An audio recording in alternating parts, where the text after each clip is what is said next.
Page 35, continued. Question 28. Write a note on the minor characters of Macbeth. Answer. About the minor characters of Macbeth, Bradley says that they are not, quote, sufficiently individualized, unquote, that they can be, quote, interchanged in all the ways mathematically possible, unquote. He further says that, quote, they are seldom developed further than the strict purposes of the action required, unquote. With due respect to Bradley, we may add that minor characters must be made to, quote, serve the strict purposes of the action, unquote. For the interest of the drama, they cannot be, quote, developed more than what the plot demands, unquote. As a matter of fact, strict dramatic method requires that characters and plot should be related in organic connection. If characters are in excess of the plot, they become autonomous or, quote, supererogatory, unquote, erogatory. Minor characters have to be bound to the needs of the action, yet it is Shakespeare's way to give distinguishing marks to the characters, however minor they are. They have recognizable features. Ross is sufficiently individualized. He is a harmless person, often called gentle. He is fond of adopting, quote, a flamboyant style in delivering news, a fair-weather courtier fond of social functions. Quote, but while he makes us laugh at his weak points, he is even, as he always is, an amiable fellow. Whether he is bringing news of the battle with Sweno, or the news of the honours bestowed on Macbeth, or a young man himself defeating an old man at a match in tall talk about mad horses eating each other, or going off to the coronation at Scone, or attending as a guest at the state banquet at Forest Castle.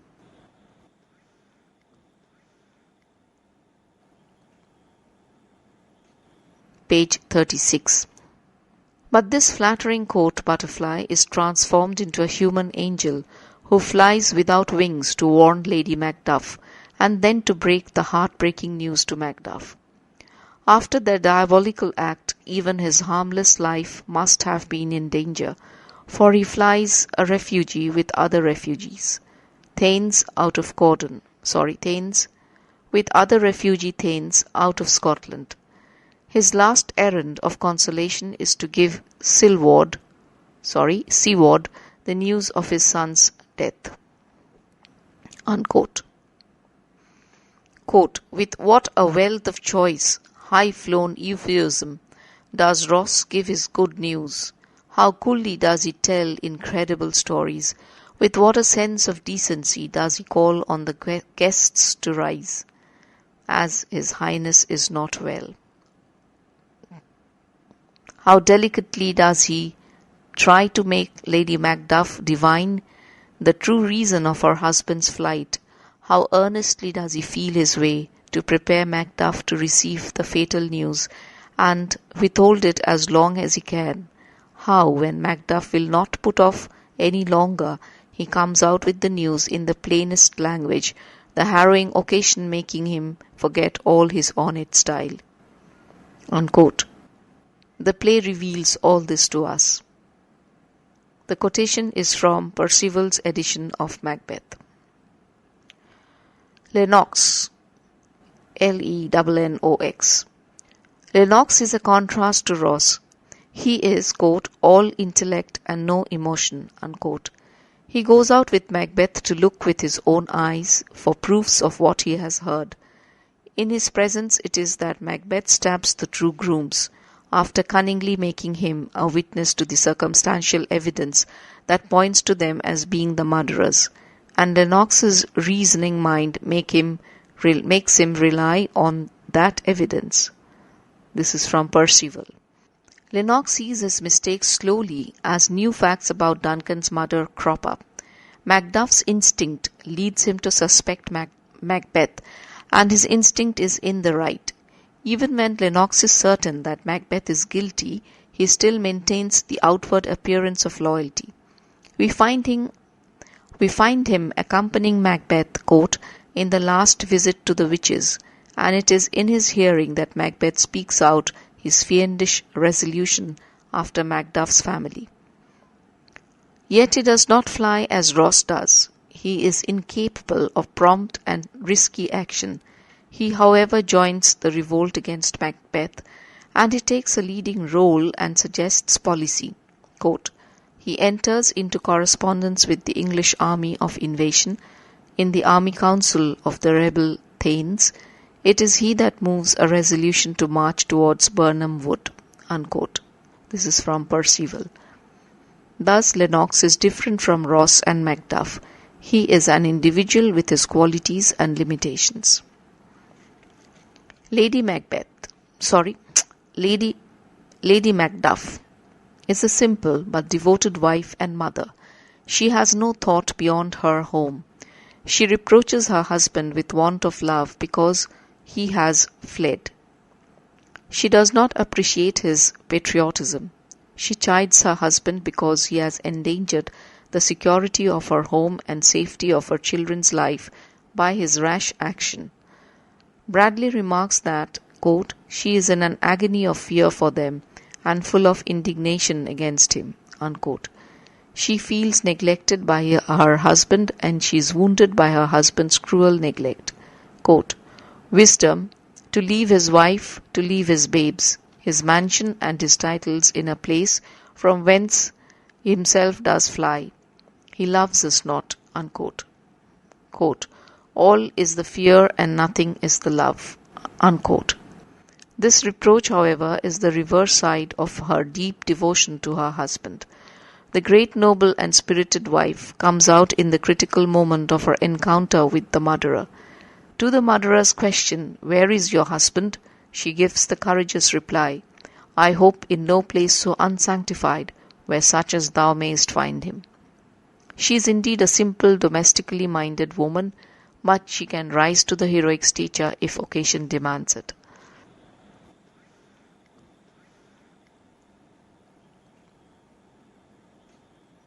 Page 37. Little Macduff. Shakespeare's children are affectionate, frank, brave, and high-spirited. Little Macduff is amusingly precious and charming in his confidence in himself and simplicity.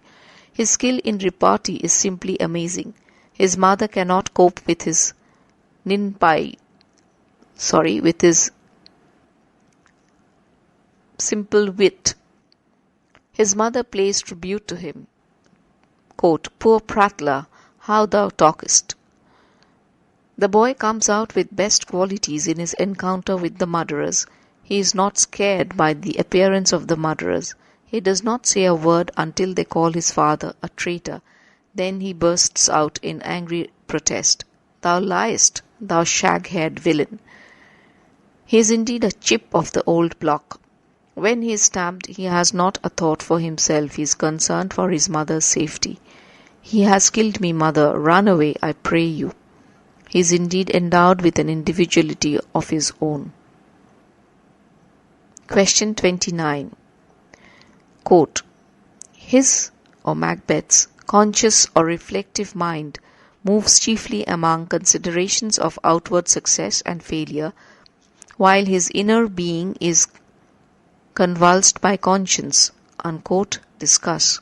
Or show how a continuous inner conflict transforms Macbeth from a villain to a tragic hero. Answer.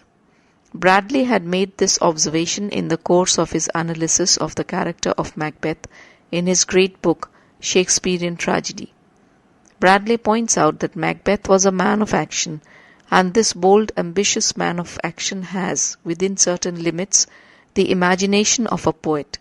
His imagination produces violent disturbance of mind and body. It is this imagination which gives him intimations of conscience and honour. There is indeed a paradox in Macbeth's nature. His ambition leads him to crimes. He is desirous of winning the crown even by murdering the king. He considers the pros and cons of the projected murder. The considerations which weigh with him are all practical, material considerations, The risks of disclosure after the crime, of a recoil of his own deed on himself, of violent public agitations on behalf of the gracious King Duncan. Consciously, he betrays no sign of the conscience speaking to him. He is tempted by the predictions of the witches. The thought of murder occurs to him independently of any outward influence. He does not recoil after the first crime, but goes on murdering others on his own initiative in order to make his position safe. Consciously, he thinks of his own success, his own security and contentment. But his better nature asserts itself through his imagination. His better nature, instead of speaking to him in the overt language of moral ideas, commands, and prohibitions, expresses itself in images which alarm and horrify. What appalls him is the image of his own guilty heart. Conscience speaks to him through images. His recoilings before and his repinings after, they are all, quote, really the protest of his deepest self, unquote. On his way to Duncan's chamber, he fears that the very stones may prate of his whereabouts. Within it he hears one prince cry, God, quote, God bless us, unquote, and the other, Amen. But to them he could not say Amen. He has heard a voice continually cry, Sleep no more, Macbeth does murder sleep. And the voice keeps ringing in his ears, and the drops of blood on his hands pluck out his eyes. He hears voices and sees visions. Bradley remarks, quote, his imagination is thus the best of him, something usually deeper and higher than his conscious thought, and if he had obeyed it, he would have been safe, unquote. His wife mistakes it for nervous fear, and he himself understands it only in part. It is this imagination which makes him fascinating to us. As a matter of fact, he wins sympathy as well as admiration, owing to this imagination.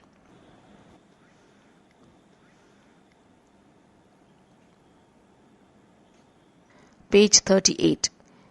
His conscience operates through imagination and expresses itself in visionary terrors and premonitions. His inner nature is convulsed and he knows no peace of mind. On the one hand, he strides from murder to murder, and on the other hand, he is overpowered by despondency and sense of futility. Quote, had I but died an hour before this chance, I had lived a blessed time. Unquote. He says to his wife, quote, Oh, full of scorpions is my mind, dear wife. Unquote. In his conscious mind, in his conscious mind, ambition blazes and love of power is a strong passion. He is led to ceaseless action and desperation. At the same time, he feels a weariness of spirit, a sickness of heart. He challenges fate. Come, fate, into the list and champion me to the utterance. But he also laments that he has given the eternal jewel to the common enemy of man. He pines for the loss of honor, love, obedience, and troops of friends. He reviews his own life and discovers with a deep sense of remorse what a waste he has made of his life. All these show how he suffers the tortures of his inner nature, even when he indulges in the worst criminal activities. Again, we may quote Bradley's words, quote, he strides from crime to crime, though his soul never ceases to bar his advance with shapes of terror, or to clamour in his ears that he is murdering his peace and casting away his eternal jewel. Unquote. Question 30. Quote, Macbeth is a play about king and kinship. Discuss. CU Honours Paper, 1998. Answer. Theme of kingship. In Macbeth, Shakespeare deals with his favourite theme of ideal kingship. In his historical plays, this theme of true royalty has been suggested, and he has shown in Henry IV, Prince Hal. Henry V has the makeup of a true king. In the Macduff conversation, Shakespeare indicates the king becoming graces, justice, verity, temperance, stableness, bounty, perseverance, mercy, lowliness, devotion, patience, courage, fortitude, etc. Duncan has been a good and virtuous king who has borne his faculties meek and has been clear in his great office. Duncan has shown his firmness and tact in dealing with the hearty obedience of all. He has been large-hearted in bestowing honours to those who deserve them. But Macbeth is a usurper, an illegitimate ruler. He does not get the sincere obedience of the subjects. He cannot rule with competence and faithfulness. He is in fear of disobedience and revolt. He rules by engaging spies at all houses, by unleashing forces of distrust and disorder. In Holinshed's chronicle, Macbeth, after killing Duncan, becomes the king and rules wisely and well for 10 years. Shows great liberality towards the nobles of the realm. Unquote.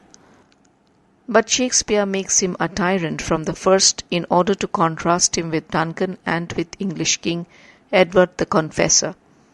The English king is endowed with temporal power and spiritual power. He has God's blessings to cure his subjects of the deadly disease, scrofula, which is the despair of surgery. Shakespeare praises James I by this glorification of the power of the king. Malcolm becomes the ideal king. He is a legitimate ruler, and unlike his father Duncan, he is not blindly trustful and sentimental. He is cautious and tests the sincerity of faith in him. By assuming the rule of Scotland, he bestows on the nobles the titles of earls, calls back the exiled friends, condemns the cruel minister of the dead butcher or spies, and decides to do the needful in proper degree and in proper time. He seeks the grace of God. Thus he resolves upon settling the unsettled, order and re-establishing the forces of reconstruction.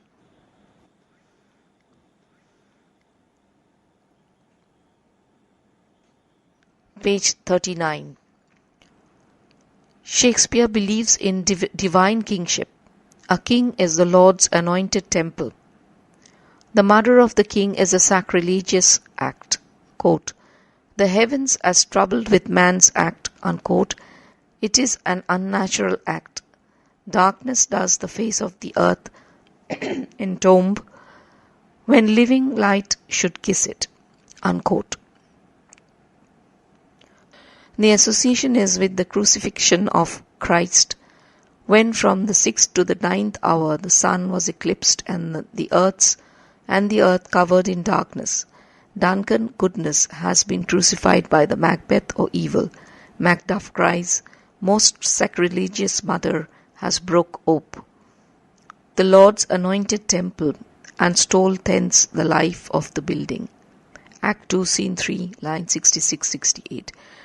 The murder of the king is an unnatural act, a deed of disorder, and it has created destructive influence on the society and nature. Shakespeare, in the play, dramatizes king-killing in all its moral, political, metaphysical, and symbolic horrors.